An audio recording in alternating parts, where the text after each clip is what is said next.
നടക്കൂലേ? സംസാരിക്കല്ലേ? മോൾക്ക് നല്ല വിഷമം ഉണ്ടാവില്ലേ? കുട്ടികളില്ലെങ്കിൽ ഇല്ലാന്ന് വെക്ക. അള്ളാഹു എന്തിനിങ്ങനെ പരീക്ഷിക്കണേ? അവിടെ നിന്നേ. ഉമ്മാക്ക് ഇവനെ കണ്ടിട്ട് മനസ്സിലാവണില്ലേ ഇവൻ നടക്കല്ല സംസാരിക്കല്ലാന്ന്? പിന്നെ എന്തിനാ ചോദിക്കണേ? ഉമ്മ എന്താ വിചാരിച്ചേ? ഇതൊക്കെ കേട്ട് കഴിഞ്ഞാൽ ഞാൻ സങ്കടപ്പെടുന്ന? എന്നാ ഉമ്മാക്ക് തെറ്റി. ഇതേ ഞങ്ങൾക്ക് സങ്കടമല്ല, ഞങ്ങൾക്ക് അള്ളാഹു തന്ന ഏറ്റവും വലിയ സന്തോഷമാണ്. എന്താ പറഞ്ഞ? ഇതൊക്കെ അള്ളാഹുവിൻ്റെ ഓരോ പരീക്ഷണങ്ങളാണെന്നല്ലേ? അത് ഉമ്മ, ജീവിതം തന്നെ ഒരു പരീക്ഷണല്ലേ? അതിൽ ഞങ്ങൾ വിജയിച്ചു, അതും ഇവനിലൂടെ.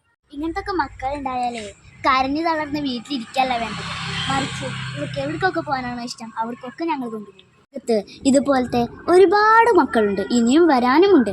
അവർക്കും അവരുടെ വീട്ടുകാർക്കും വേണ്ടത് നിങ്ങളുടെ ഒന്നും സഹതാപമല്ല, മറിച്ച് നിങ്ങളൊന്ന് ചിന്തിച്ചു നോക്കൂ, അള്ളാഹു അവർക്ക് എത്ര വലിയ സൗഭാഗ്യമാണ് നൽകിയത്. ഞാൻ മോളെ, ഇവന്റെ മുഖത്തുള്ള ഈ ചിരി തന്നെ നിങ്ങളുടെ ഒരു വിജയമാണ്.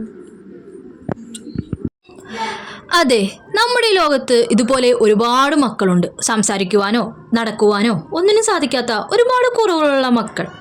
അവരുടെയും അവരുടെ മാതാപിതാക്കളുടെയും മുന്നിലേക്ക് ഇതുപോലുള്ള സഹതാപ നോട്ടങ്ങളോ സഹതാപ വാക്കുകളോ ആയോ നിങ്ങൾ പോവരുത്. കാരണം എന്താണെന്നറിയോ? ഒരുവിധം മനസ്സിനെ സ്ട്രോങ് ആക്കി മുന്നേറുന്നവരാണ് അവർ. അവരുടെ മക്കൾക്കും അല്ലെങ്കിൽ ഇതുപോലുള്ള മക്കൾക്കും ഈ ലോകത്ത് സന്തോഷത്തോടെയും സമാധാനത്തോടെയും കൂടി ജീവിക്കുവാൻ വേണ്ടി ഒരു ലോകം തന്നെ പണിതുയർത്തുവാൻ പാടുപെടുന്നവരാണ് അവർ. അതുകൊണ്ട് സഹതാപമല്ല അവർക്ക് വേണ്ടത്, സഹകരണമാണ്.